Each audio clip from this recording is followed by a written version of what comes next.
2, 1. Okay, welcome everyone to our second session of the Biocontrol webinar series. It's a collaborative effort between Grow Asia, the ASEAN Action Plan and Fall Army Worm, and CABI. So we are delighted to have you join us. Today we have a very packed agenda, so we're going to move through quite fast. I'm going to share the agenda very soon. I'm just going to get this worked out just so that everyone knows how to interact in today's session. If you have any technical issues, please just try logging off and on, or you can send a message in the chat to Grow Asia. If you could also rename yourself if your name isn't right, and also put your organization in brackets, you can do that by going to the tab More, and you'll see a rename button, so you can do that there. Today, if you want to interact, which we really strongly encourage you to do so, ask lots of questions. We've got some great speakers. Please use the Q&A box there to ask all your questions. If you just want to make a comment, say a good presentation, congratulate somebody, or share something of interest to you that you would like to share with us, you can use the chat for that. Okay, and if you really would like to say something or ask a question verbally, you can also raise your hand, and if we have time, we'll give you the chance to do so. Right, moving on, we've got a very full agenda, exciting speakers. I've seen all the presentations myself, of course, and I'm actually very excited as well just to see what your questions will be, because I know there has been a lot of effort gone into this session. So just before we start, we've got already 100 people have joined us, so that's pretty good for the very first couple of minutes, and we expect quite a few more also to turn up. We had over 300 people register for this event. So we're just going to find out who's online at the moment. So Pranav, if you could launch the poll.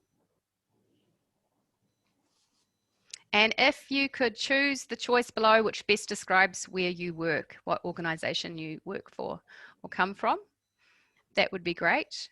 The host and myself and the panelists, I'm afraid, cannot vote, so don't get too excited if you're on the panel there.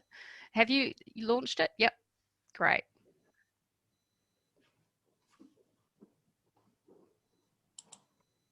And we'll give everyone another 5 seconds, 10 seconds. Okay, and we'll see those results. Oh, okay, that's great. We've got quite a lot of people from the research sector and the other, and a good mix of private sector and government. Okay, well, thank you for joining us. And I think that we'll lead on to our next slide. And I'd like to introduce Graham Dixie, Executive Director of Grow Asia. Graham? Okay, well, I have the pleasant task of welcoming you. And this is the third in the series of webinars. The second on biocontrol, and then the one that we had last week was on digital and technologies. And there's an extraordinary sense of building a body of knowledge and of building a community of practice that will enable us to share information, to have a much better grasp of what is going on in the sector, the new ideas and so on. And what is important about it is twofold. I mean, one is the scale of the problem.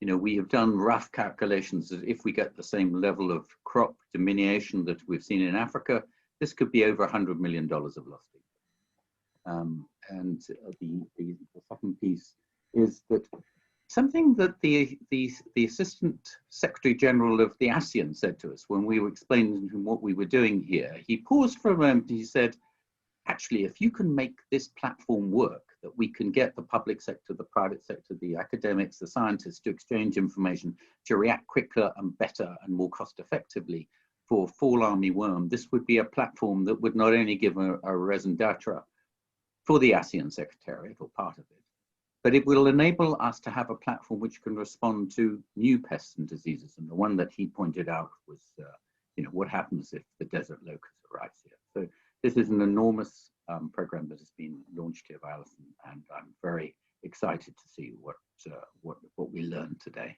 Over.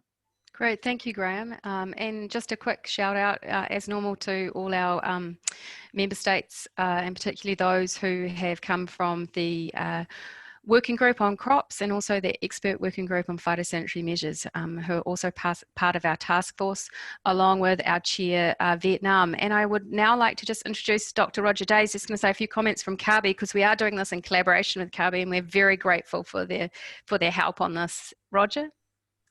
Thanks, Alison, and thanks, Graham, too. Hello to everyone. We are very pleased as CABI to be co-hosting this series of webinars with ASEAN and Croatia.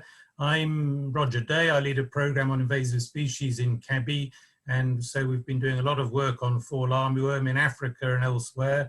And I think that's one of the points we'd like to emphasize, that we need to share experiences and learn from each other, not just within a region, but cross regions. Graham made a very important point that fall armyworm is a very bad problem, but it's certainly not the last problem we're going to have. So as we're tackling fall armyworm, let's also think about how this will build our ability to respond to the next one when it comes. And we need to be thinking about how to do that in a sustainable way, economically, socially, and of course environmentally. And that's why we're very keen on biological approaches to the solving the problem, which is what we're thinking about today. Thank you, Alison. Great, thank you, Roger, and we really appreciate working with CABI as well, so it's great to have you on board. So that actually moves me to our first speaker today, and we're off at a pace today because we do have a lot of speakers and we've got lots to share with you. It's very exciting. So I would like to introduce you to Dr. Roma Gwynn.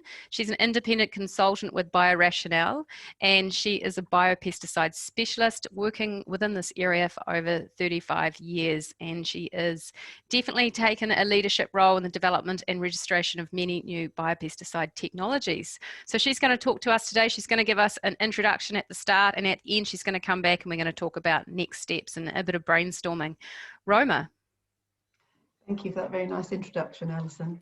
Good morning, good afternoon and good evening, depending where you are.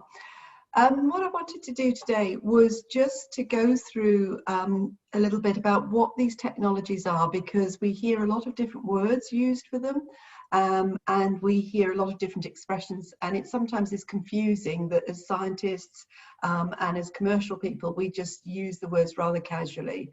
So I thought I'd try and help us understand a little bit about what these words are. So next slide. Sorry.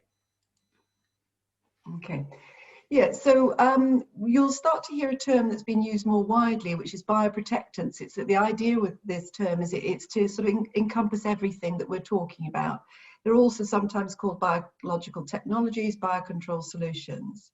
And then within that, I think there's 4 categories of substances. So we have the macroorganisms. These are also called biocontrol, natural enemies, or beneficials. Then we have microorganisms, natural substances, and semiochemicals. And these tend to be called either biopesticides, biorationals, biologics, or again biocontrol, just to make it deeply confusing for us all. So what are we talking about when we talk about macroorganisms? Next. So really macroorganisms, so you have predators, parasitoids, and parasites. Predators eat other things, parasitoids very nicely lay their eggs in insects, and then parasites tend to burrow in and kill the insect. And within this project, there's consideration of each of these groups and saying, are there any organisms out there that can be usefully used to manage the fall armyworm? Next, please. Then the other group is microbial bioinsecticides. So these can be bacteria, fungi, and viruses. And for each of these, there's lots of different types of bacteria, fungi, and viruses. And what we have to think carefully about is that it's the strain that's important. So you always have to pay attention to what strain you're using, because each strain is not equal, and strains will have a different adaptation for different organisms. Next slide. So how these microbial biopesticides work is if you're a bacteria or a virus, you generally have to be ingested into the insect. So the insect, it's on the leaf and the insect has to eat it. With the Bovaria, Metarhizium, which are the fungi, then what happens with those, and sometimes with the bacteria, they can go directly through the cuticle of the insect. And why is this important? Well, this is important because in terms of thinking about where you're placing the products that you're applying relative to the insect, you need to know this and to think about it to get the best out of the products that you'll be working with. Next slide. So then the other substances are natural substances, or botanicals and plant extracts are the most common. And what's represented on this slide is the plants which have been used to derive biopesticides. And so the garlic, that's been developed for use as a nematicide. Thyme is an insecticide fungicide. The Cepabogon is limonene. Clove oil, they're insecticides. Orange oil, insecticide and fungicide. And of course, everybody probably knows what the neem is, an insecticide. Thank you. Next one. And then the third group that I'm talking about is semiochemicals.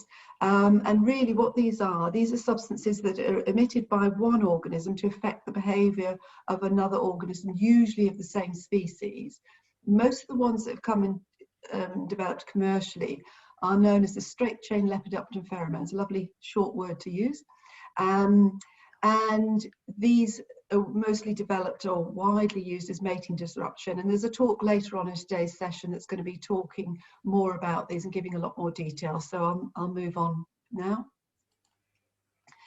So we have all of these technologies, but how do we use them?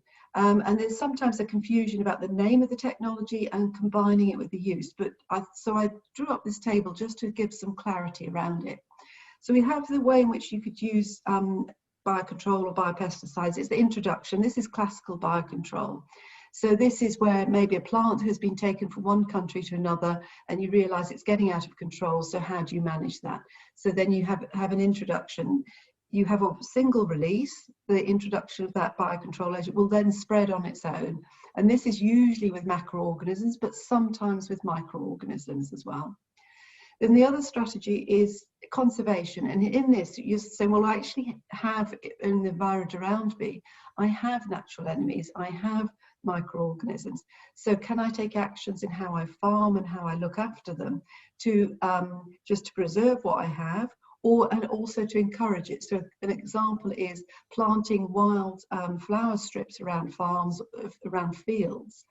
And these can then act as a sort of reservoir for these natural enemies, so that they're available in the field when the crop gets to the point that it's full of the pest. Then we have augmentation. Oh, sorry. Then we have augmentation. And augmentation is, well, we know there's natural enemies there. We know that there's some action already going on, but it's not coming in at the right time. So augmentation is where you have a deliberate release or deliberate spread at the right time, just to coincide when the pest is there, and you're trying to sort of just strengthen what nature is doing already.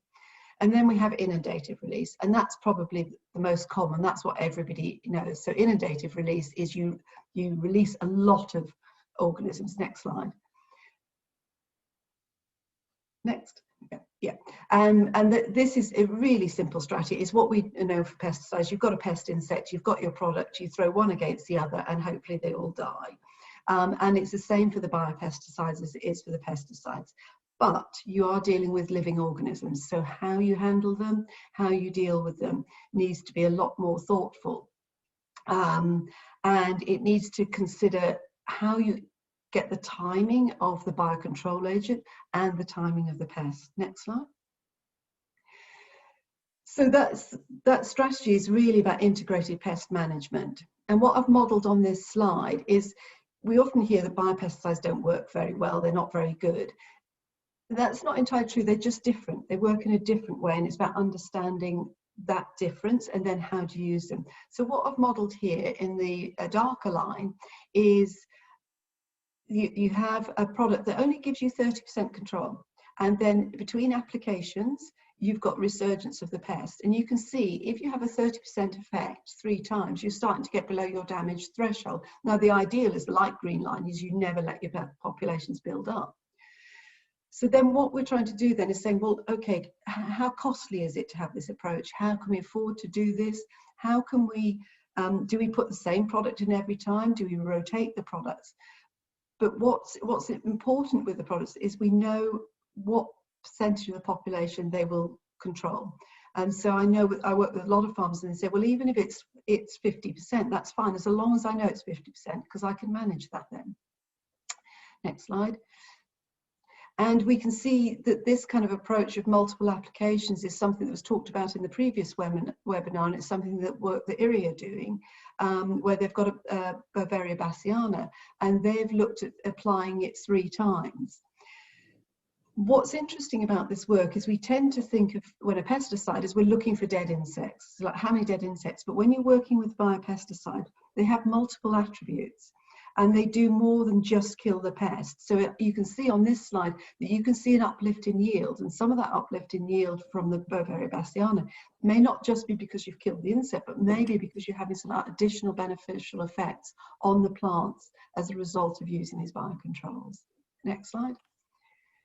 What's clear about all of these technologies is there's regulatory approval, and you have to follow a regulatory process. So all biocontrols come from nature, so you need to pay attention to the access and benefit sharing, import and export rules for bringing them in, and then the registration. And within that, you have different registration mechanisms. Most of the biopesticides are regulated the same way as conventional chemicals. Macroorganisms, it depends on the country as to how they're regulated. Next slide. So that's a very brief summary through of all the different types of technologies. Hopefully you've got a slightly better understanding, but remembering always that these biological technologies can have multiple modes of action. Next slide. And what's key about these products is not just what they are, is how they're used, and how we use them wisely to interact with the right life stage of the insect, and how we use them in an IPM program. Next slide. Thank you.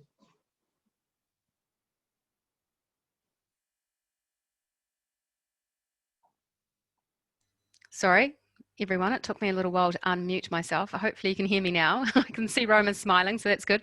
Thank you so much for that presentation. Very succinct, and it gives us a very good introduction to start this session. We're going to have a few questions now, and what I'm going to urge people to do, because we need to keep moving as well, is that Roma is staying with us right to the end, and then we're having a discussion around next steps. If you can use the Q&A to ask questions, any questions that you have on biopesticides, Roma is here. She's an expert, and I encourage you to ask questions, and she will actually answer them in writing while she is with us. So I have 2 questions, Roma, at the moment. Is there a commercial product available that could help in conserving the natural enemies of fall armyworm? Well, if you're conserving the natural enemies, this is more about how you manage your crop in your field. And you're looking for what's naturally occurring there, but what you need to think about is that anything that I'm using that's actually causing harm to those natural enemies. So it's the other way around. And so this is thinking about this in terms of the ecology of the agroecology of the field that you're working in, to take practices which don't cause harm to the natural enemies that are around naturally. Excellent, thank you. Another question here we've got, how good is the perception of farmers regarding the use of biopesticides? And is this perception different in developed and developing countries? That's a great question. What's your experience with that, Roma? I think farmers, that there's a slightly universal truth for all farmers. All farmers tend to be a little bit skeptical unless they can see a nice dead insect. So I don't see big differences. I see sometimes when I'm working in places like Kenya, I can actually see that a lot of the farmers have a really good understanding of the ecology they're working with, and when you explain what the technology is, they have a really good understanding of using them, and that's the same in the US and in Europe as well. So I think all these technologies, we need to explain what they are. We need to explain that they're different. We need to understand well the modes of action, and we need to understand what they can do well, but what they can't do as well. And if you understand this and communicate this well to the farmers, then you're able to work out crop protection plans which uses them wisely. Excellent, great answer. Here's a question I have. Have you noticed any endophytic action of Bavaria bassiana in corn crops? Yeah, so this is sort of, you were used to thinking of Bavaria bassiana as an insect pathogen, and there's been quite a lot of research which has shown that they can also go inside the plants.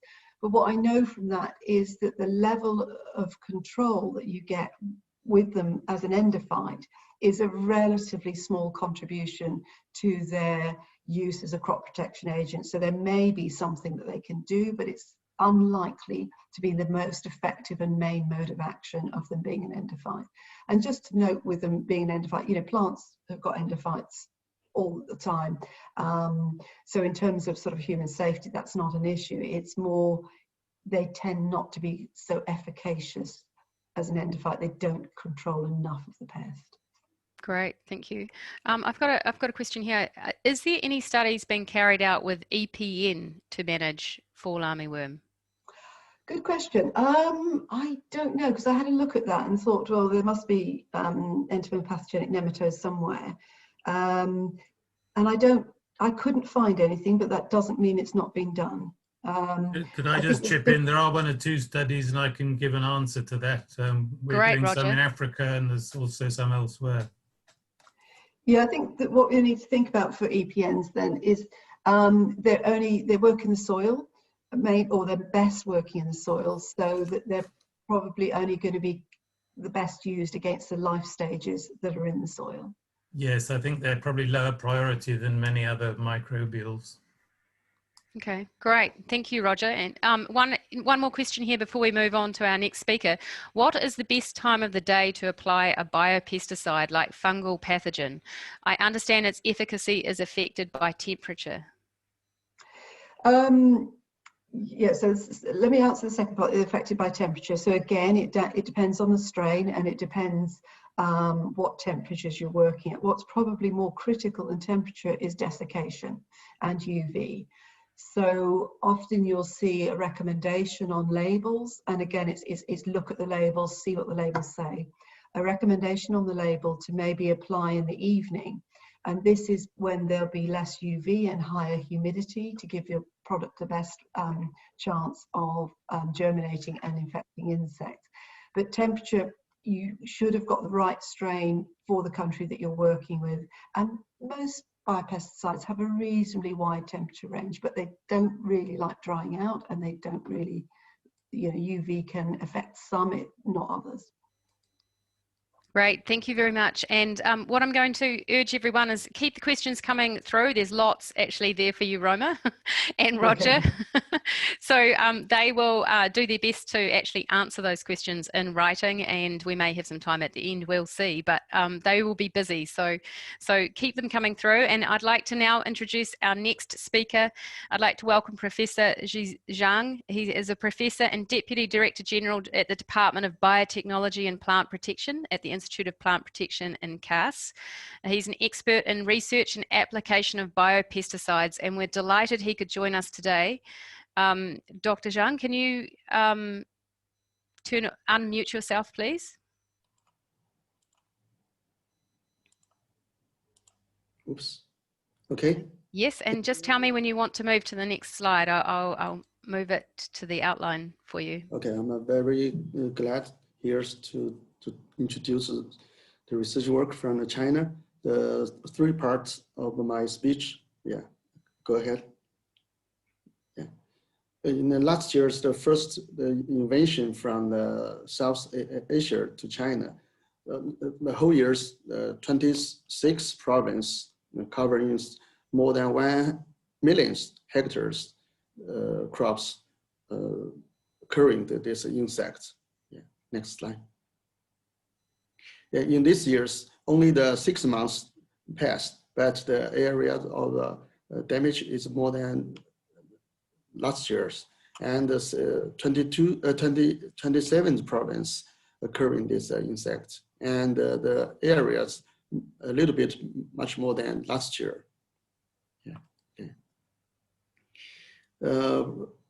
Progress of technology, including the 5 the points. Next one. Yeah. Firstly, it's the grasper the rooms accurately predict the migration's route.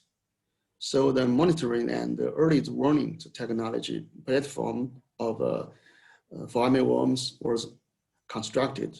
in the country, including the radar and the lamp trip. Next slide.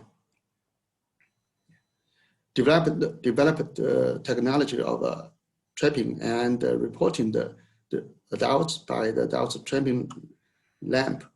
So this is some of the result. Please, next one.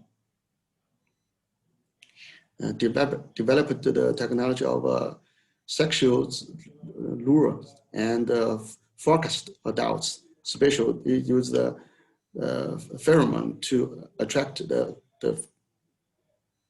male adults. According to this, to calculate the female adults. Okay, please. Establish the forecast system for the population of the fall army worm. So under leadership by the Ministry of Agriculture. So these systems work well in the whole country, covered more than 20 provinces, the instruction and the government. Please, next one. The next slide, please. Yes.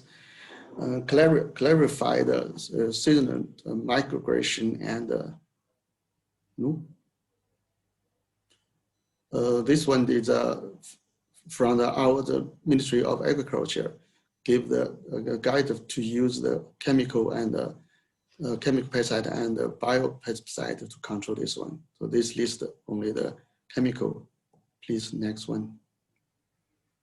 Yeah, to determine the genomic type of fall army worm found in China. So more than 100 individuals were sequenced. So we found that most of them from the USA, from the Florida, the east of the USA. So the many of them are maize type. Although they in China sometimes they eat rice, wheat, sugar cane, and the cabbage especially. The next one, please. Next slide, please. Yeah, the management back. Yep. Yeah. Investigate and develop a variety of prevention and control the technique, including the 5 parts. So I introduced the biopesticides. Okay, please. Next one. Yeah. Oh, for sorry. food attractor. Yeah, food attractant is very useful to kill them adult. Yeah, especially for the female adult. It means when the adults was killed, just like the larvae in the one Chinese moon. Yeah, 600 square meter. Yeah, please, next one. Yeah. Yeah, this is a high efficacy pheromone. This is products from our institute. The one lab is very high. This is a commercial. This line, the baseline is a commercial line. The red one, the green one is from our institute. It seemed very nice. Okay, please. Next one. Yeah. The third part, I will introduce the biopesticide. Firstly, in our labs, we focus on the BT. So this is a report. Yeah, okay.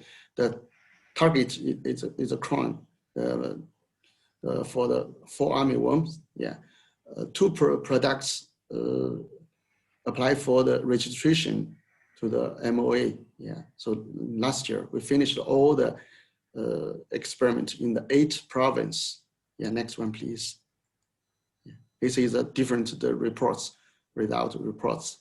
Yeah, okay, please. Yeah, this is in the Yunnan province near the Myanmar, the border areas. Very serious. You can look here before the control. This after the control. So the new leaf is good. So the efficacy more than 80% seems good. Yeah, next one, please. Yeah, we conclude the different, Sorry, back. that one. Yeah, back.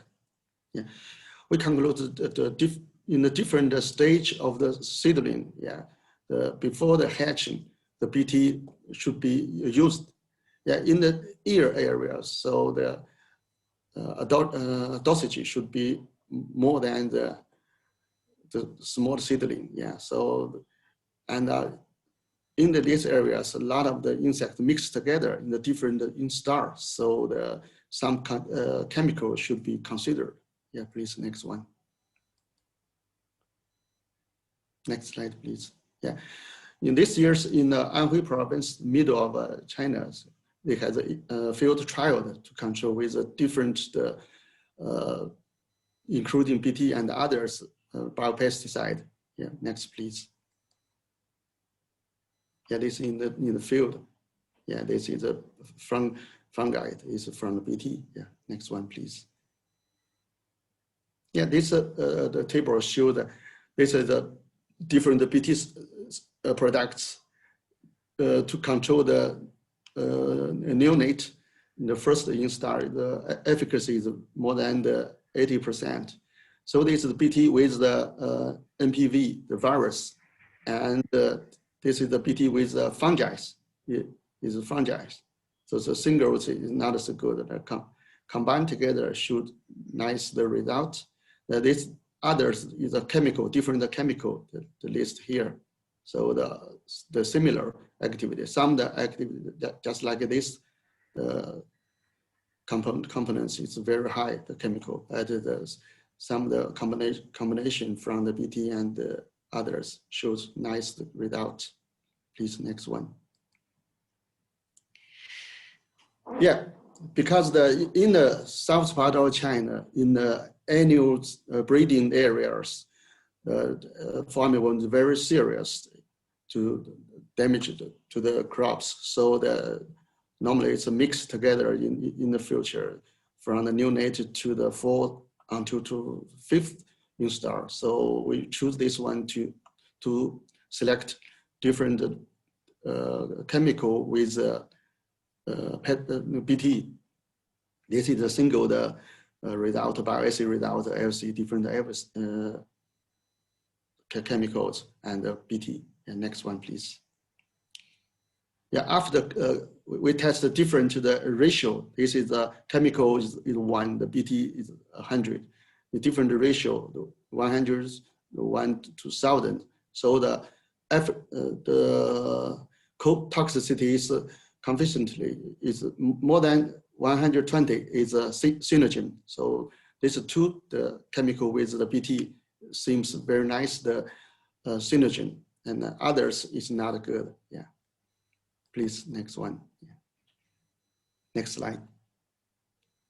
Yeah, in the field, just last slide in the lab result is in the field, we control the 3 instar level here. And normally it's used 1 gram in the 1 Chinese move, and this another one is the 3 gram. So in the combination, we decrease the chemical and decrease the half the BT. Here is a 100, only the 150. So the different the combination show the almost the same results. This means for the big insect, the larvae, we can decrease the chemicals use. Only use the BT, the result less than the 80%, but mixed with minimum the chemicals, pesticide should very nice results. So it means that the damage can decrease a lot. Yeah, next one, please. So we try to do a new formulation, granules in China. Until now, nobody to create this formulation. So we use the aerials vehicle to spray this one. This is from the local company of Henan province. Yeah, next one, please. Yeah, this is a very special particle. For the 1 grams, around 8,000 particles. So the size around 0.5 millimeter. Yeah. So use this one. This can kill, each time can carry 5 kilogram. Okay, next one. Yeah, next one, please. Next slide, please. It should be. Yeah, after the spray, it's a tiny, the red point is particularly. So if in the midnight and the early morning, there's some water here, accumulate here, so they can dissolve very fast. So in the small part, the concentration of the BT or the chemicals, pesticide, concentration is very high. So the fall army worm stay here. If they eat some leaves, it will die soon. Yeah, no matter BT or chemical pesticide. Yeah, for the one squares, for the one Chinese moves around the 600 square meters, only several minutes can spray it over. Yeah, next please. It's the first time that we do the BioAC in the field. It's a line. This is the use the spray, the chemical. It is the BT granule. It's the different combined chemicals. Yeah. So the similar here is more than the 70 efficacy to control the insect. It's much better than the traditional spray the method. The next one, please. Yeah, for this is repeat the field trial. So here is different the concentration of the chemical. These two chemical is very high activity to the fall army worm. Yeah, mixed together with the back please. Yeah, but for the BT, the pure BT products, around more than 80%. So this result is quite better than the traditional spray method to use in the corn. So there's a new the formulation shows a very nice the result and can save the labors. Yeah, and the speed is very fast. Next one, please. Yeah. So conclude there's in a different stage of the insect. So we recommend 150 grams, 15 liters waters. Yeah, in the one Chinese move, sprayed the corn, the leaf. Yeah, if it's for the neonate. Yeah, before the hatching of the egg. Yeah, if some the big larvae, more than the 3 instars, we recommend more than the 300 gram bucket. Yeah, in this year, in the other stage of the corn, we recommend the BT with chemical. Dr. Zhang, I'm just going to have to interrupt and ask you if you can just summarize in the next 1 minute your presentation. Okay, I will finish, yeah. Okay, here's the fungi. Next, please. Yeah, the with BT show the synergy. Okay, next one. Yeah, this is summary. So the BT and others, fungi and the virus show the nice result in the China. Yeah, efficacy is more than the 77 totally. Yeah. So the BT with the fungi has a synergy. Yeah, next slide, please. And for the special the big insects, we recommend the BT with a chemical and others. So the new technology, including the manuals, aerials, the vehicle, and others, agriculture machine should be integrated together. Okay. Excellent. Thank you so much. I think that comes to the end of your presentation. And we've got lots of questions. No, thank you. It's a very detailed presentation. There's a lot of good information in there. So I know there's lots of questions and we don't have too much time. So we'll ask a few questions now. And if you could answer some questions in writing, Dr. Zhang, that would be very appreciated. I have, let me just have a look here. Here's a question. Usually the biopesticide cannot be used with other chemicals, and usually farmers mix the application of fungicide and insecticides in the same tank mix. Will the fungicide affect the effectiveness of the biopesticides? Fungicides with? such as entomophagus fungi. So do you find that? I mean, you're actually mixing different sort of combinations. Does the mixed application of a fungicide and insecticide, mixing that in the same tank, would that make a difference to the effectiveness? For the BT, the products, the cost is okay, similar with the chemical. But in China now, fungal products, the cost a little bit high.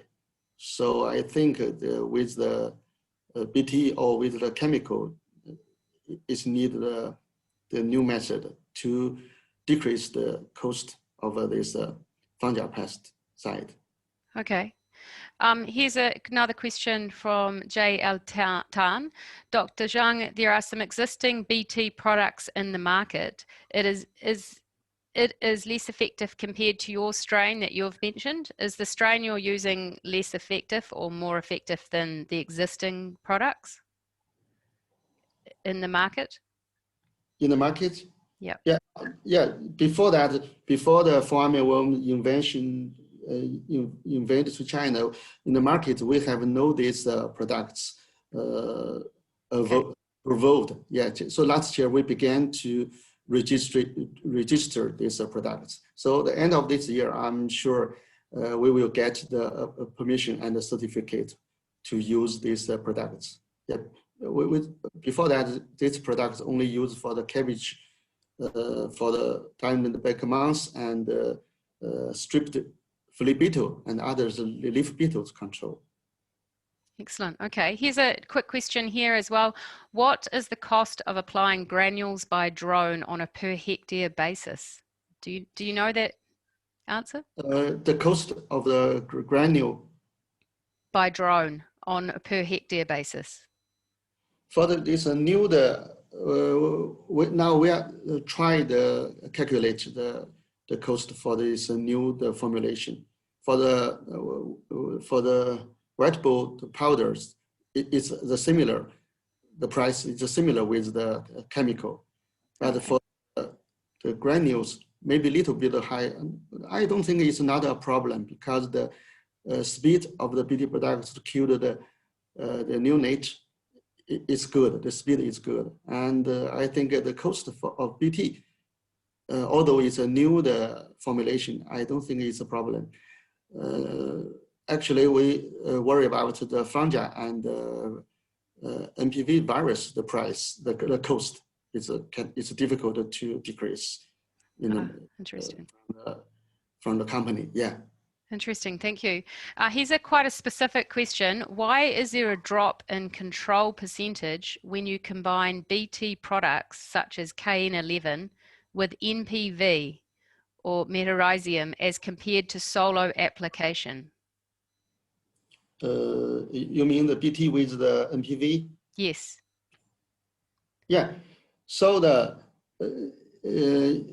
just like NPV and the fungi, they can for the long times in the field to make disease to the insect. BT is so fast, only 3 days. So the long times control the population of the insect.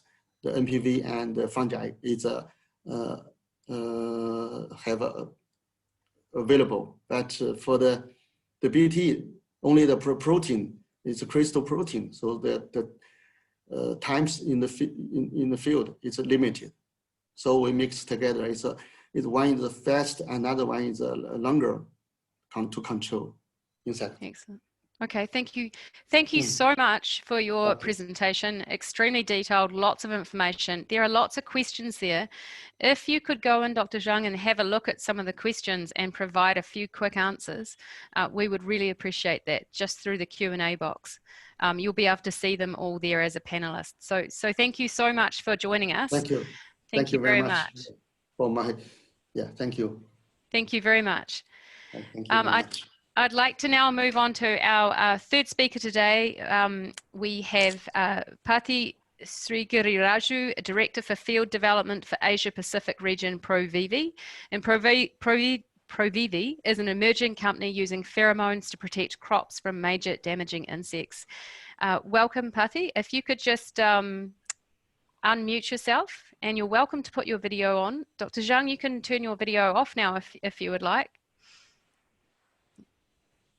Okay. Thank you very much. Can you hear me okay? We can indeed. Welcome. All right. Yeah. Thank you very much, and good afternoon, everyone. So first of all, I would like to thank our organizers for providing an opportunity to talk about this innovative technology to manage very serious and destructive insect pests in broadacre crops like corn. Let me also take this opportunity to introduce our company that I work for, Provivi. The name actually sounds like pro to life. So we don't kill anything. So it's an emerging company. We use pheromones to protect crops from major damaging insects, primarily using mating disruption. Next slide, please. So we all know about pheromones. Pheromones are not new to us. Over the past, evolution has led to creation of very species-specific communication in the form of pheromones. Out of pheromones, there are many types of pheromones. Sex pheromones are the most prominent and most potent ones known to us, where the female emits nanogram quantities of pheromones per hour, and the males have developed very sensitive antennae to detect them to finding their potential mates. It's very simple. In nature, very long distance olfactory senses like smelling senses, search behavior emerges from a sequence of chained reactions. Odor, which is like smell, encounters and triggers the male moths to fly upwind, try to find the female where the source is coming from. So the female, as you see in the picture down there, it's emitting nanogram quantities of pheromone, and the moth gets closer and the male gets closer to the target. It becomes very attracted to the visual objects and executes a sequence of behaviors, including deceleration, leg extension, and landing. So the consistent exposure to the pheromone at close distances is also responsible for initiating a series of landing and mating behaviors that we see in nature. Next slide, please. So over many decades, as I just informed, artificially synthesized pheromones, which are naturally available in nature, are used for several reasons in agriculture. The first one being for monitoring purposes, the presence or absence of an insect pest in the region. So this method was successfully used to detect many invasive pest species, just like fall army worm in the region. The next one is a mass trapping. So you put these pheromone in lures or attractants and then put them in the trap. And this method is used to kill insects with a trap and needs frequent changes of lures during the season. And this method is often ineffective due to inefficiency of traps and typical evading behaviors of the moths at close range. So the moths keep flying into these pheromone lures in the traps, and they come to the close distance, and then they say, oh, this is not a female, let me run away now. Similarly, attract and kill, pheromones, which are like plant extracts, which are like feeding stimulants, and then it can be mixed with the pheromones and then spray on the plants, and come back with a harsh insecticide to kill the moths. Not a very sustainable way to manage pests. So the most effective way of using sex pheromones is to use them in a sexual confusion, and often we refer to as mating disruption. So this can be used by either making a spray application, like normal applications what we do in the crop, or by the way of slow release dispenser technologies. And this has been used for many years in high value crops like orchards and other places in developed countries. Next slide, please. So what is mating disruption? Okay, so just close your eyes and you're trying to find your friend in a very dark room. Okay, the only signal is a whisper. So you're whispering to your friend his or her name. So your friend can easily hear you because it's a dark room, but they can hear your voice. Now imagine the same situation, but add really loud music to the room. So the principle behind the mating disruption is the same. The loud music that I'm talking about is nothing but the pheromone cloud that we create to saturate the environment with pheromones, similar to those released by the female insects. The female's weaker pheromone signal, like in nanogram quantities, should not be detected in the cloud to generate a successful mating disruption. So we all know what happens if there is no mating, right? Wait a minute, we're talking about insects here, okay? Some insects can reproduce without mating, but unfortunately, there are a large number of destructive insect pests that they need to mate to produce offspring. So less mating means less viable eggs. Less viable eggs means lesser number of larvae, lesser damage, lesser insecticide applications, more natural enemies, cleaner environment, low residues on crops, more money to the farmers, high sustainability. So the list goes on. So there are lots of benefits from using mating destruction if it is successfully done. Next slide, please. So remember from the last few slides, females release insect pheromones or sex pheromones in nanogram quantities per day for calling for males.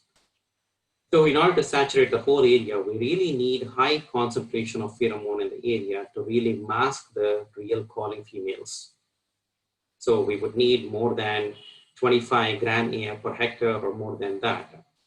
So if we produce the pheromones in a traditional way, it would cost us a lot of money that we actually do now. And it would be sustainable or economical to use this technology in low value crops. So Provivi has successfully found a way to produce pheromones at low cost in higher quantities using cheap raw materials.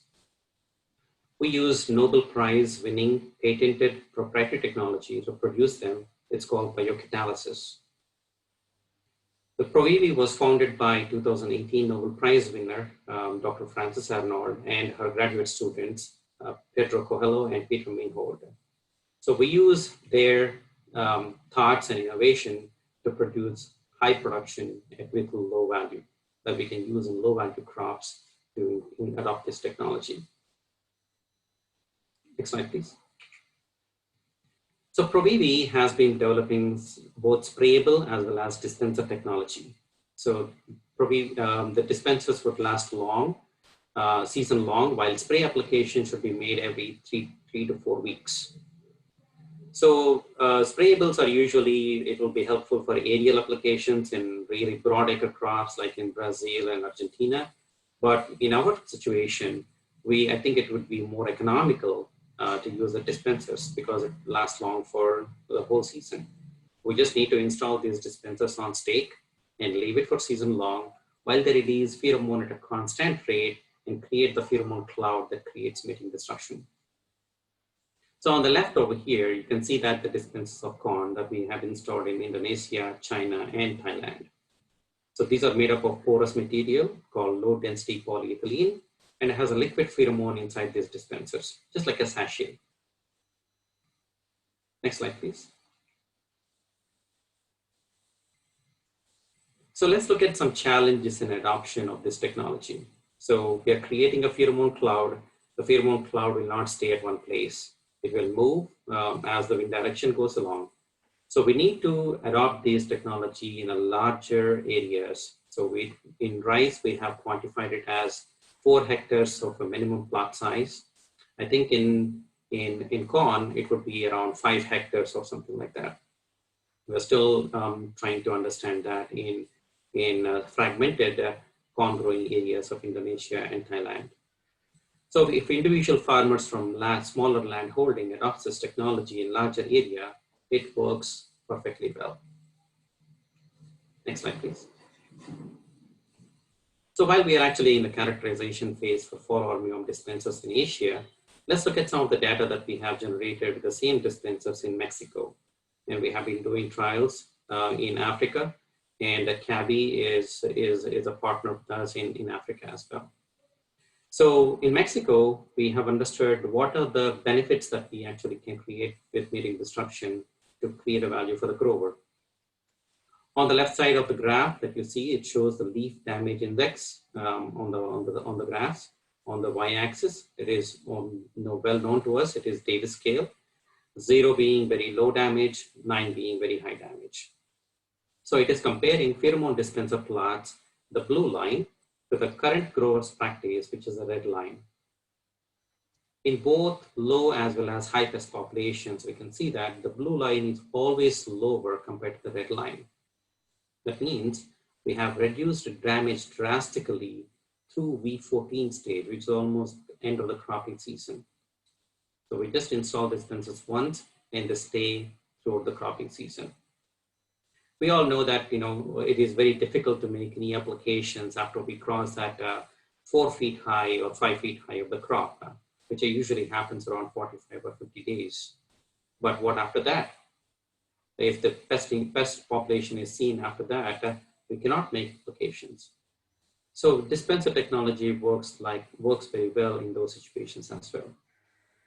Subsequently, we didn't have to spray many times, as we can see in the current grower practice. On the right side, you see that table where we have tested this dispenser technology in close to 2,000 hectares in 2019. And we have seen that it significantly reduced the leaf damage as well as reduced the number of insecticide applications. Next slide, please. Pathi, we've got about 1 minute left of your presentation. So last slide. Excellent. Yes. So due to reduction in damage and season-long control, we were able to see the low damage in the final produce as well. So one last slide.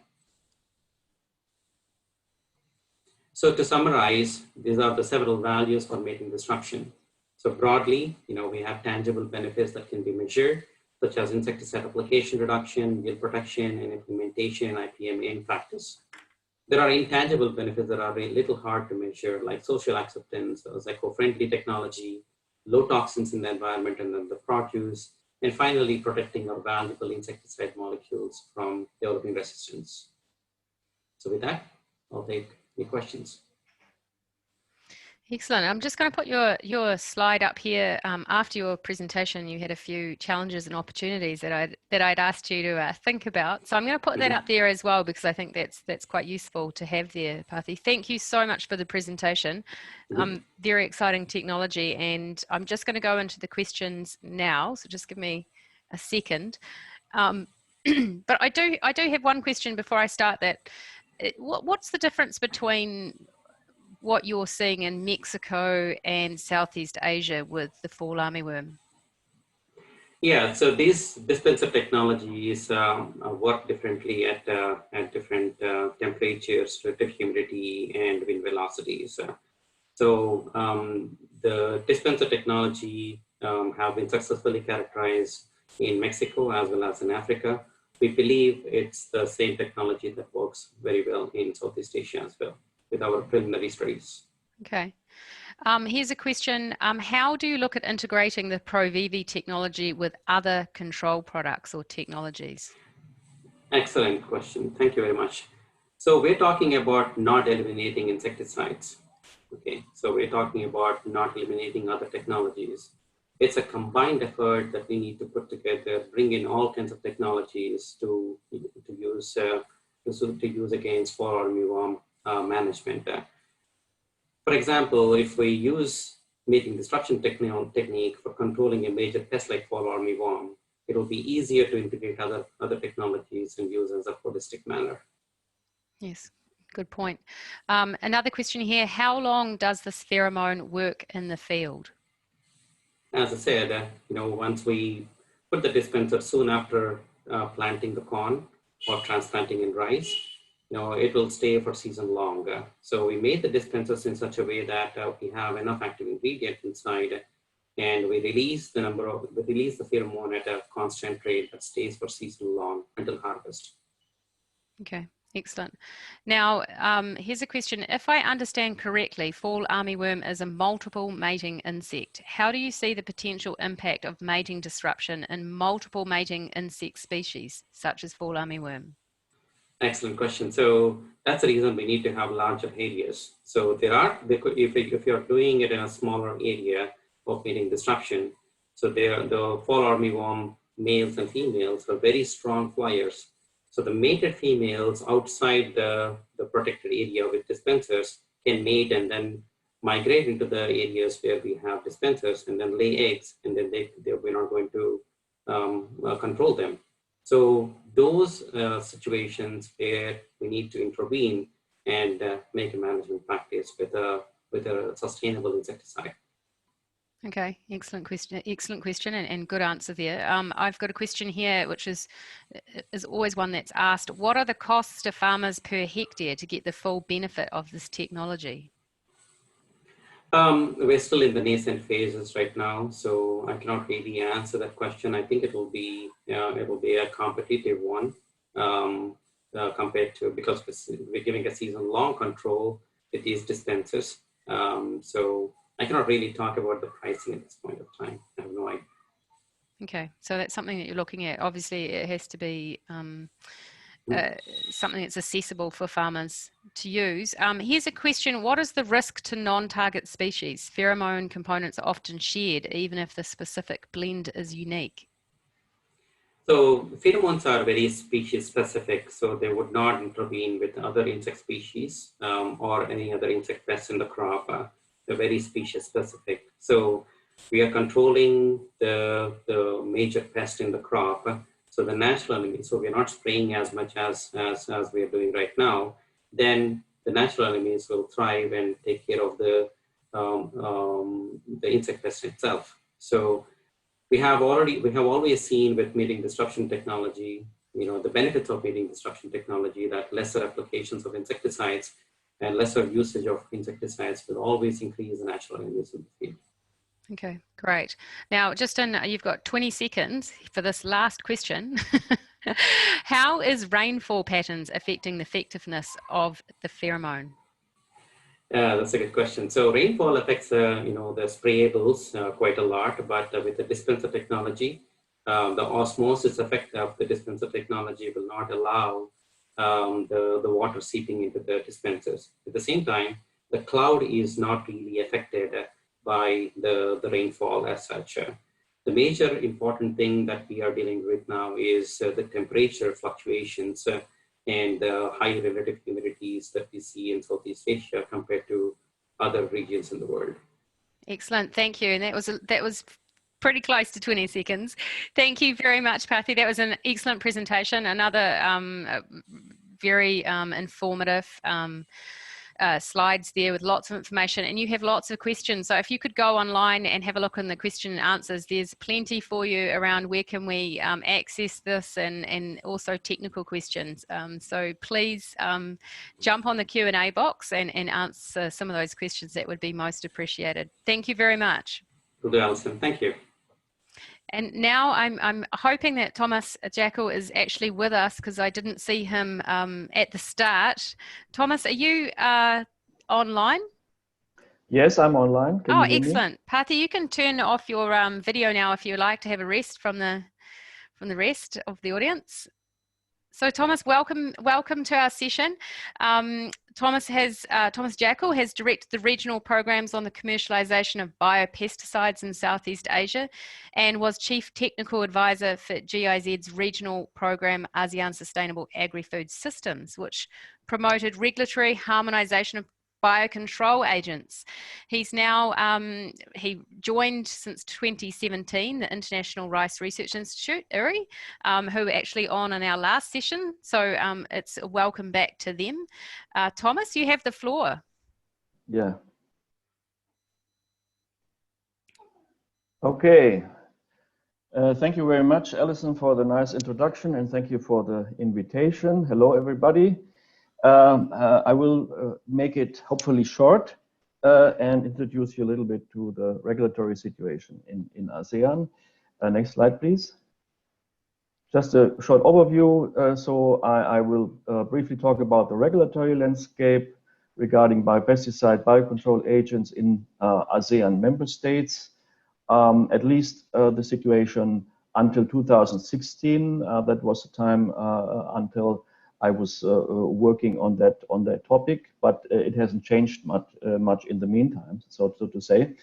And then I will give you one slide preview actually of an activity of the so-called SCDF project, which is called ASEAN Pesticide Residue Mitigation through Promotion of Biopesticides and Enhancement of Trade Opportunities, which is a project that has started this year and will continue until next year. And at the end, Alison asked me to give some recommendations regarding potential key actions. What can we do in the next months regarding fall armyworm in the region? Next, please. Well, I started actually working on the regulatory situation in Southeast Asia around 2008, when I joined or when I cooperated with the FAO in Bangkok. And during the project work, when I joined the ASEAN Biocontrol for Sustainable Agri-Foods project, we had a lot of exchange with FAO during that time on the regulatory situation, as FAO was doing an assessment of the pesticide situation. That means all pesticides, including biopesticides in the region, within this Asia-Pacific Plant Protection Commission platform. And at the end of this cooperation, we had a joint publication, or FAO had a publication in 2013 on this regulatory situation in Southeast Asia. And at that time, we discussed that GRZ, together with the ASEAN Working Group on Crops, would work specifically on ASEAN guidelines on the regulation, use, and trade of biocontrol agents. That was between 2012 and 2014, which included that we had an intensive dialogue with the various departments of agriculture and regulatory authorities of the ASEAN member states, which culminated then or concluded in 2014 with the publication of the guidelines on biocontrol agents, which was endorsed in 2014 by the so-called senior officials meeting of the ASEAN Ministers on Agriculture and Forestry, short SOMAMAF. So these guidelines have been officially endorsed by the agricultural ministers of ASEAN member states. Next slide, please. So what are these ASEAN guidelines about? I just show you here on the left side, you see the front cover of that guidelines, this endorsed document by ASEAN, and you see also some links below there where you can download this document. I will not go into details. You see also some country collaborators who are the authors of this document, and maybe some of you are online today. The main goal and purpose of this document actually was to develop a regional framework for the regulation of biocontrol agents that facilitates more registrations nationally. Also, this guideline contains an overview over the regulatory systems of ASEAN member states, which I will not go into detail here because that is far beyond the scope of this presentation, but you can easily have a look in these guidelines and see the structure of the regulatory systems, which shouldn't have changed much since that time. But of course, there will probably be some changes. And we wanted to provide a blueprint for harmonization of regulation in a sense that we could stimulate the regional trade and exchange of these plant protection products, the biological plant protection products. And I have to point out that the ASEAN guidelines on biocontrol agents was developed on the basis of following the OECD guidelines. Apart from regulation, a very important part of these guidelines is also hands-on recommendations regarding the application of biocontrol agents for sustainable agriculture of major crops. So we have vegetables, we have rice, we have fruit crops included, and we provide some examples and guidance also for standalone application, not only biocontrol in combination with IPM, but as standalone approaches for controlling of major pests. Since 2015, some of the member states have included parts of the regulation in their national legislation. For instance, Thailand has included data waivers regarding biocontrol agents. Vietnam has published the so-called Circular 21, which gives data requirements for, especially for biocontrol products. Indonesia has developed special data requirements, and so on and so forth. So just to give you an example, that parts or some countries, for instance, like Laos, have taken over these guidance document and implemented it in their national regulation. Thomas, we'll just have to move a little bit quicker through the slides too. Yeah, okay. Thank you. Next slide. Yeah, and this is just to alert you that there is a database available that was developed also during this work with ASEAN, and you can access this database on biocontrol products, which is also grouped into the product categories that Roma already addressed earlier. Next slide, please. If you look here on the left side, I've done a database search. What products are actually registered for control of fall armyworm in the region? And if we consult the ASEAN bioinput database, there is actually no specific product registered. But of course, some of these data are already quite old, but there are still products in this database that are registered until 2022. So it's still valid. I've also consulted the global so-called homologa pesticide database, which is also operated from Germany, and I also could not find a specific registration against fall armyworm in ASEAN member states. Although in both databases there are products, for instance, registered against armyworm that could be applied against fall armyworm also in Asia. On the right side, I show you an overview over the major active ingredients for biopesticides and natural products, where I did a market research in 2015 together with my colleague. And you can also see in this list that there are certainly some products registered in the region that could be used against fall armyworm. Next slide, please. So a brief mention of this STDF project, which has started already. This is coordinated by Michael Braverman from Rutgers University in the US.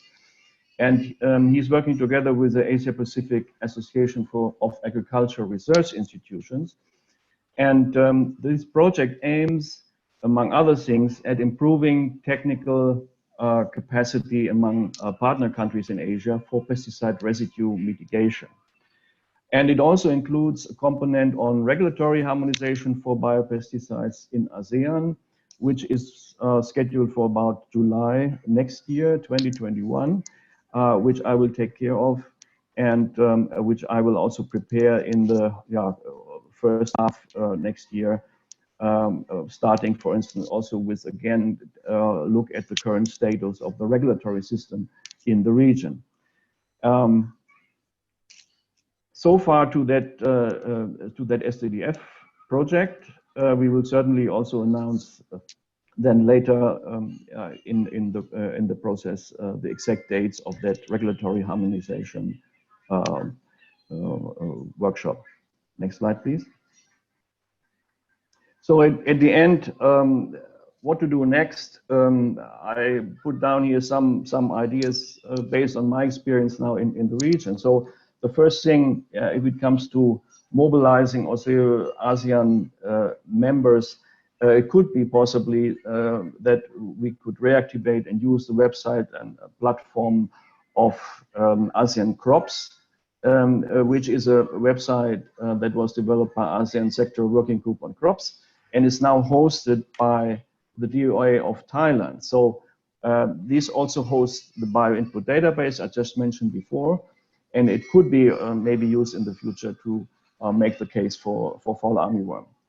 Of course, we need to update the registered and commercially available biological plant protection products in the ASEAN region and in Asia as a whole. Check which products work well, what are the national or international suppliers. There are also foreign products available, for instance, in Europe. And we heard before from the speakers also from China. There are 4 fall armyworm specific products already available. For instance, in Europe, quite a good baculovirus product. So I think it will be worthwhile to check what is available. With regard to the regulatory discussion, we need to engage in a cross-country discussion, and we hope to do that again next year in 2021 to see how we can forward the registration of good quality products, be they foreign or local, and how potential registration barriers could be lowered.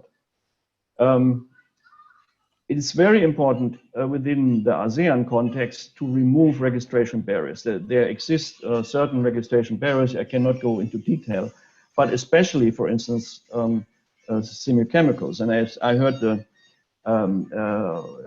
previous talk, I wish the semiochemicals good luck, but we had a stony way to get semiochemicals registered in Southeast Asia. So I feel this very important and a very important product group to look at if we look at fall armyworm. It's also important that existing government extension systems look how they can integrate, expand, or improve the supply chains for biocontrols, biopesticides. Because yes, we have technologies available, and we heard also before there are technologies under development, but distributing them and selling them is still another story. So it's very important to develop the distribution system so that they actually can reach the farmer. And this leads me to my last points. Of course, we need to consider farmers' needs and skills and the economic situation.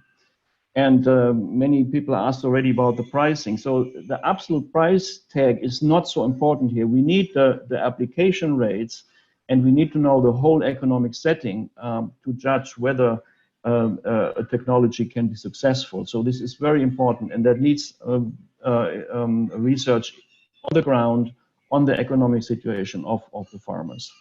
And I also welcome, as we heard in our previous talks already, we need area-wide solutions. So for instance, pheromones or even the classical or augmentative biological control approaches over wide areas are certainly preferred over single farmer application, because many pests are an area-wide problem and cannot be handled by single farmers. Thank you very much. This is my excellent. Thank you so much, Thomas. That was actually extremely good. You've got excellent ideas there, and I think that's something that we need to take on board. And I just want, we're not going to have questions now because I need to move on to the next speaker, but if you could just stay there, because we're going to have a discussion now on next steps, and I'm going to come back to, we'll probably discuss some of those, many of those points that you've mentioned. One thing I just want to say, I mean, it sounds, there's some very good practical advice there, particularly around, you know, how can we maybe reactivate this database or in the website and work with the existing resources that have already had a lot of time and effort spent on them. So I think what it also says is that we have a good, you've got a good foundation there to work from. So if you could just stay online, you can turn your video off for now if you'd like, Thomas, and we're going to come back to a discussion. So it would be good to have you on board. Roma, welcome back. Thank you very much. I'm sorry we've got a bit of a time pressure here, but I know that you are all organised for this last session of the webinar. So please go ahead. Thank you, Alison. I think that's been a very interesting session. There's some really nice ideas coming forward. So next slide, please. Yeah, just to summarise, so we're clear now, and we've heard an awful lot about natural enemies in the previous webinar. We've now heard something about microorganisms, natural substances, and semiochemicals. Hopefully sort of the terms are clearer now, and how we use these technologies is clearer. Next slide. But something I wanted to just take a little bit of a pause for is just thinking why we're using these bioprotectants for agriculture. And there's multiple reasons. And I can remember when I started working on these a long time ago, one of the things I hadn't expected was for growers that you can get good crop management. So if you're spraying a product which means you can't go back into the field for a long time, then you can sometimes, the pest or disease can get away from you because you can't monitor it because you're not allowed to re-enter the crop. When you're using some of these biopesticides, because you have no re-entry interval, you can actually have better crop management because you can constantly monitor it. And I hadn't expected sort of that to be an advantage of these technologies. So when we're thinking about biocontrol agents, thinking about biopesticides, we need to think quite widely about how useful they are and how they can contribute to good food production and good quality crop production. Next slide. So Thomas also raised this, and we've heard other people talking about what products are available.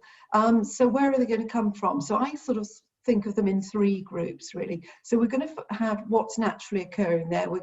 There's a possibility to implement conservation principles to encourage what existing macrobials and microbials are already present to have a stronger role in crop protection. And also we can think about IPM practices and moving IPM practices in a way that swapping out products that perhaps are damaging natural enemies for ones that are not damaging natural enemies, and just making these sort of small changes to how the food's grown and how we manage the crop. So, for example, reducing the broad spectrum pesticide uses to having much more targeted pesticides and ones that don't damage natural enemies. And those are actions that people can take now and can look at without having to wait for new products to come forward. Then the second group I think of is we're looking around the world, and again, people have been talking about this today, to saying that we know that there's been issues in Brazil, we know there's been issues in Africa. So what have their solutions been? What technologies are available? And how can we look at which of those are the best technologies, and how can we bring those technologies forward to the ASEAN region? And that's for macrobials, that's for microbials, but also for natural substances. So we can use learnings from other countries to strengthen and to allow us to move fast forward in the ASEAN area. And then we can look also that we can see starting to come through are products that are specifically developed for fall armyworm. And we'll see more of those coming through. So it's finding out what those are, finding out how to work with them, and how to encourage and facilitate those coming into the region. And I think it's thinking, learning again from other countries, learning what we can do to encourage technologies to allow us to move forward as fast as possible. And Thomas has mentioned some of the resources that are available. And I just want to raise that CABI also have their bioprotection portal, and in that they're capturing it's a free access, and they're capturing what technology is available. And so there's a possibility that they can perhaps have an emphasis on fall armyworm, so that is a resource that we can go to find out what technologies are available. Next slide. I think in all of this, something that we've not said, and I think it's something to think about, is, we work with massive monocultures, and that makes it really difficult to solve these problems, because if you're an insect, you just come to a field and think, well, hey, big dinner everywhere, I can just eat everything, and it's really easy.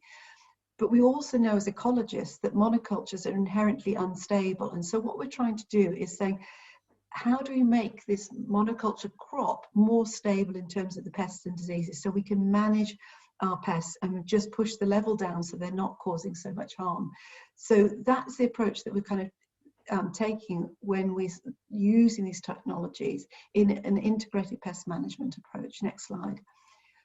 You're going to have lots of next on this one, Alison. So next. Yeah.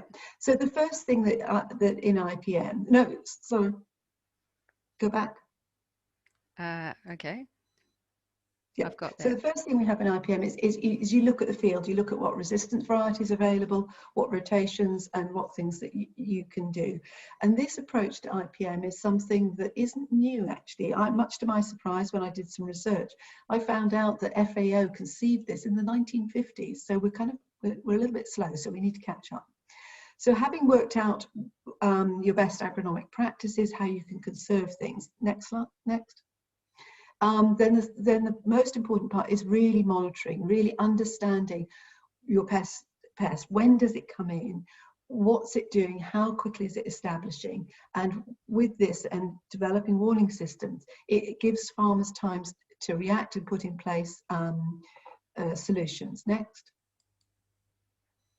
Then the next thing is putting physical and natural interventions. Can you put up fleeces? Can you put up screens? That's not likely in maize, but in some situations it works well. But again, it's thinking about what natural controls there and how can I encourage what's already existing to defense against pest.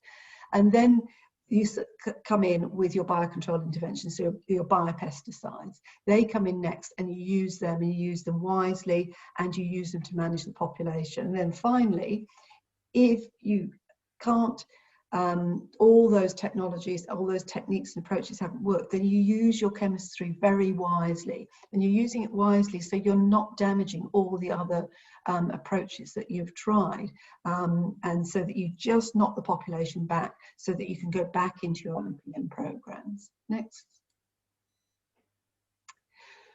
So with all these technologies coming forward, I'm touching again on what I mentioned earlier, what Thomas has done. So what we have to think of is all these biopesticides, we have to pay attention to access and benefit sharing. So if we're bringing technologies from other countries to make sure that there's a mechanism for access and benefit sharing. Thinking about import and export rules, how can we streamline those, and thinking about the actual registration, and then what has to be registered and what doesn't. Next slide. So what can we, how can regulations support access to fall armyworm products? So what's been done in other regions to allow the flow through of these technologies into the hands of the farmers? So some of the things we've seen is there's government policy changes to have mechanisms that support and facilitate biotechnology. So there's a government decision decided we want these technologies, we want to encourage them. Put in place mechanisms for ABS so that when somebody's got a new technology, there's a way that can be notified and to show that you have paid attention to ABS. And then for the pesticide legislation itself, the examples where this has worked well is where they've got specific pathways for biocontrol technology with data requirements that are specific to biocontrol, and that's what Thomas was touching on. Also really important is that the regulators who are working with these technologies are expert in the technology. They're not chemists, they're biologists, they're microbial ecologists, they're people who understand the technology, and they can start work and act as champions for the technology and provide good expert knowledge. And then also work and experience sharing between colleagues and have peer-to-peer learning. So instead of two people doing the same thing, you can share the workload and exchange knowledge and expertise between countries. And when I've seen a regulation working well, these are the practices that are used. And then there's also the option of fast-track regulation. So in the recently developed WHO FAO guideline for microbials, botanicals and senior chemicals, sitting inside that is provisions for fast-tracking, that certain substances have certain characteristics and you can move them through the regulatory system much faster because we already have prior knowledge about their safety in terms of their human toxicity and in terms of their environmental safety. So we can use that knowledge to say, well, actually this one can be a fast track. And I think also what we need to do is to develop good efficacy protocols and guidance for specific biocontrol technologies, because doing trials for these biopesticides is completely different from doing trials of chemistry. You can't necessarily take knowledge of testing chemicals and use it to test these products. That needs to be better technology. And then the part that's very difficult for us is knowledge exchange. These are new technologies, these are new approaches, and we shouldn't forget that we have to spend a lot of time talking to farmers and working with farmers and to explain to farmers what the technologies are and how to use them wisely and support them to be able to manage their crops really, really well. Next slide. Yeah. So what are the next steps for ASEAN? Just to summarize. So, and other speakers have touched on these, and hopefully I can bring all those elements together. So the first part is this has to be an IPM biology first approach. We need to have knowledge exchange and training for agronomists, training in biocontrol. Demonstration farms work really well because farmers like talking to other farmers about what they see. So that's a really good approach. And also starting to encourage implementing conservation. And then thinking about bioprotectants. It's already active now. What are the best solutions? Where can we find those? Can we find something that's not being developed elsewhere that we can bring that in? And looking at starting to do some work about how we combine all these solutions together to build really robust and strong integrated pest management programs. And then the regulation, I've already sort of touched on, but just to summarize, it's really important to make this go fast as you have people who are expert in the technology sitting in the regulatory agencies, bringing the technologies forward, acting as champions, doing peer-to-peer learning, and also to have the shared efficacy testing. I hope that gives you a good summary of what today's session's been about and where we can move to next. Thank you. Great, thank you very much, Roma. We've got 5 minutes. We're remembering that we're finishing at 40 minutes past today, so we've got 5 minutes for questions, and then Roger's going to give a quick summary at the very end and a few key points. I'm just going to ask a couple of our presenters today some questions, but for you, Roma, you talk about fast track, the possibility of that. What does it mean when we talk about fast track? Because I know the slow track or the normal track is quite slow, so yeah. How fast is the fast track? Okay, what fast track is, it's saying there's certain technologies which have, through combined global experience, we know that they're not necessarily high risk. So based on that knowledge, so if we think about some of the microorganisms, what that document says is for some microorganisms, what's really important is there's something viable, it's a living, it's a good quality product. It doesn't contain any microbial contaminants and it doesn't contain anything that shouldn't be in there. That it works well, that its formulation is a safe formulation. And with these characteristics, you don't need to ask for a whole pile of other data, which means you don't have to spend years doing research and studies to gather information. So it's being thoughtful about saying, what is the knowledge we really need to have to be able to make a good risk assessment to bring the product forward. So the fast track is taking that reduced data approach, but combining that with people who have really good knowledge of the technologies, so they are comfortable about making good quality decisions. And when you see that working, that sometimes these regulatory processes can go as fast as, you know, a few months rather than a few years. Okay, thanks Roma. Thomas, are you still with us? If you could just unmute yourself. I was just going to ask you a question. Yes. I have a couple of questions here. Here is a question for you, for Thomas. I'm not aware of fall armyworm specific baculovirus products in Europe. However, there are products in South Asia, Africa, USA and Brazil. Will ASEAN countries be willing to accept registrations from these countries or regions to manage fall armyworm? What do you think? Well, the product I know is, for instance, Andermatt technology has that fall armyworm specific baculovirus, because I was talking to them already. But they are in Europe, of course, and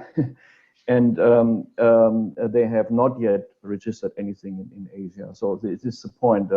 So the question would be whether one would approach companies worldwide who would have interest to register these products here. Yeah. So that's the major question. Do they want to register it? Is the market prospect good enough to do that, and so on?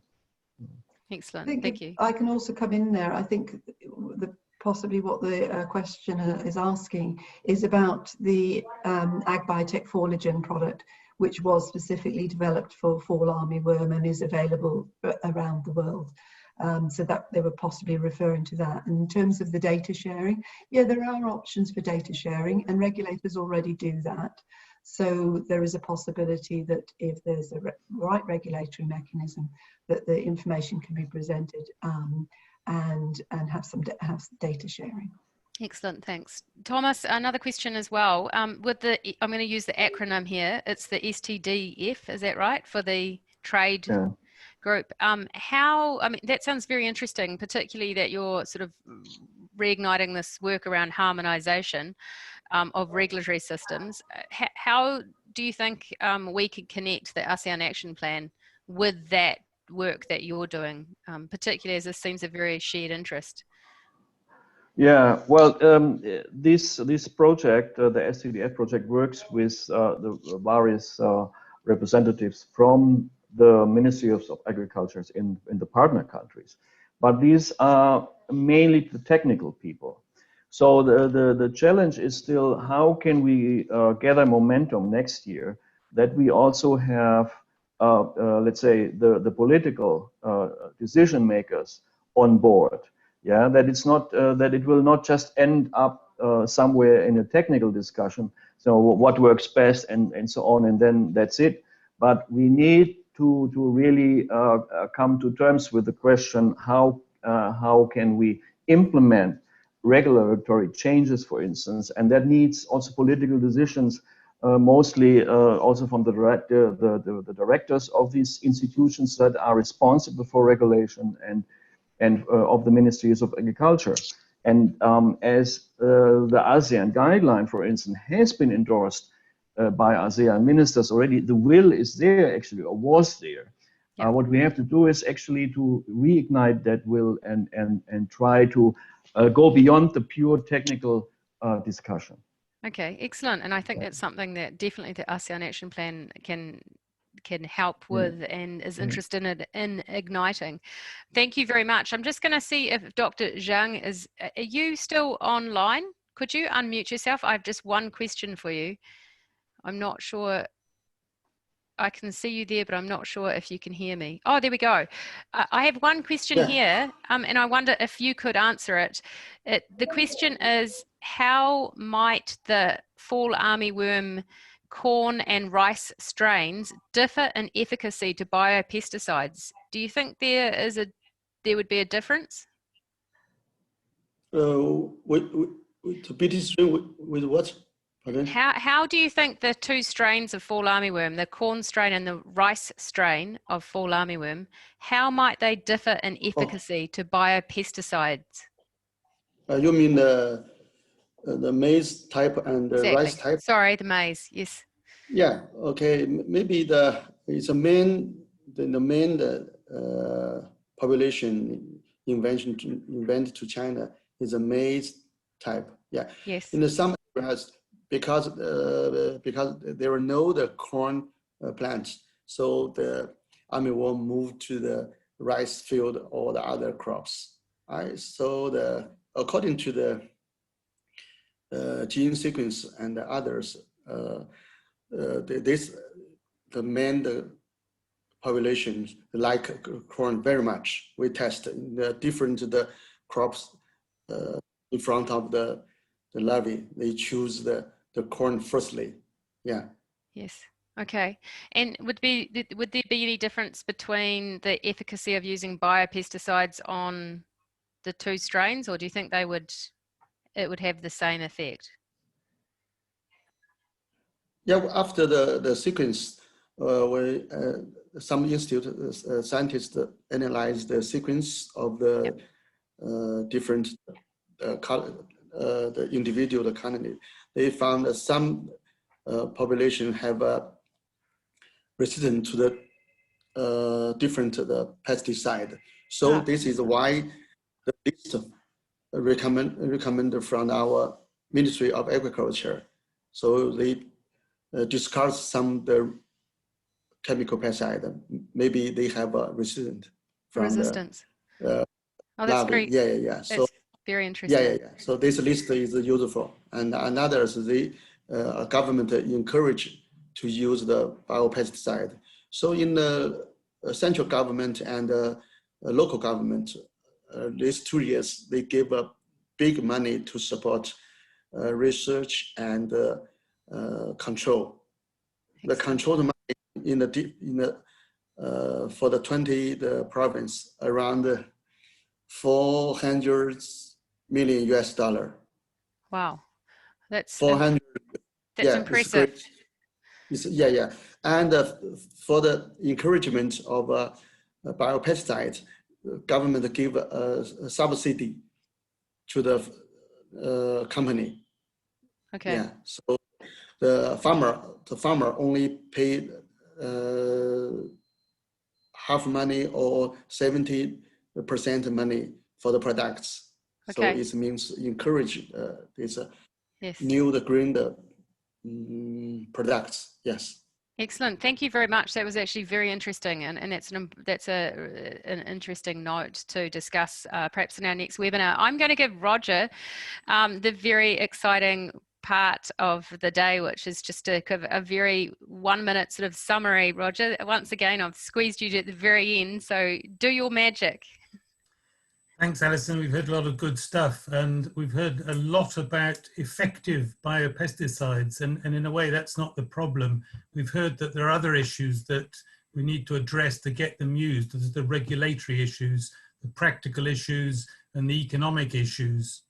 In terms of what we should be doing straight away, there are lots of things, and they will mature with different timescales, but in the very short term, in a country, you should be looking at what products are already there, registered for other similar pests that maybe you could get a label change or extended registration or emergency registration for fall armyworm.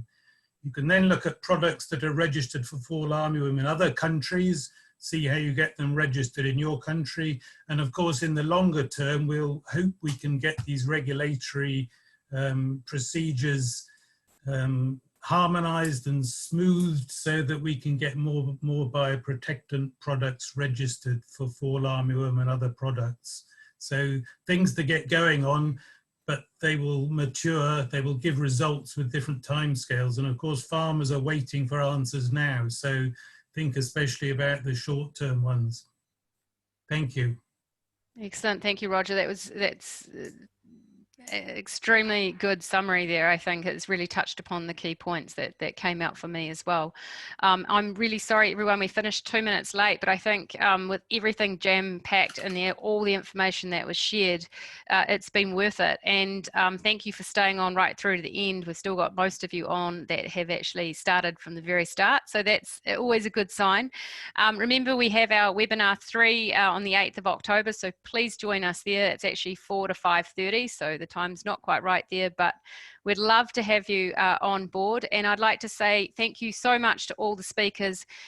Really excellent presentations, lots of detail, and you shared lots of information and resources with us as well. Thank you to all those who are online, and to Grow Asia, we'd just like to say thank you to everyone, and to Pranav, the person behind the scenes helping to make sure this webinar runs smoothly. Thank you very much.